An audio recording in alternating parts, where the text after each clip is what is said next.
l'histoire de Cassandre, ici présente, est l'histoire d'une jeune fille qui s'appelle Cassandre, qui a 17 ans et qui est pratiquement autiste, qui ne parle pas, mais par contre qui pense beaucoup. Et quand elle pense à l'avenir de l'humanité. Il va y arriver plein d'aventures dans lesquelles elle va révéler son talent et agir avec un groupe de clochards.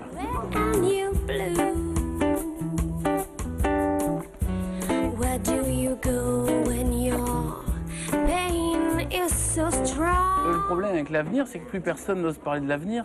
Donc dès le moment où je prends cette liberté,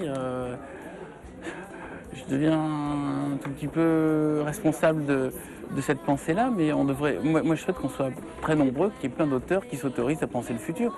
Pour que des choses bien arrivent dans le futur, il faut déjà que des gens y pensent maintenant. Donc c'est notre pensée actuelle qui va créer le futur.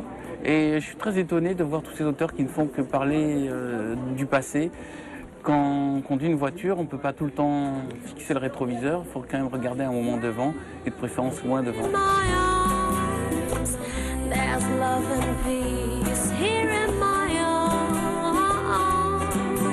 Le projet de mon prochain livre est issu d'une nouvelle tirée de celle qu'ont préféré les internautes. Donc oui, j'écoute, je suis à l'écoute de mes lecteurs. Je leur propose déjà plusieurs histoires et puis ils me disent celles qu'ils veulent voir développer. Ah, moi je suis très fier d'être l'auteur le plus téléchargé parce que ça veut dire quoi? Ça veut dire que les gens ont envie de me lire.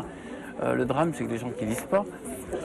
Si Internet peut aider les gens à lire des livres, pourquoi pas? En Russie, mon livre a été révélé par Internet. Il existait une version pirate, et puis vu que c'était la plus piratée, il y a un éditeur qui a plongé et qui a sorti le livre et c'est devenu un best-seller. Donc le drame, ça serait que les gens ne lisent pas ou alors lisent que des bouquins ennuyeux. Le fait qu'ils me lisent, ça me semble plutôt quelque chose de bien.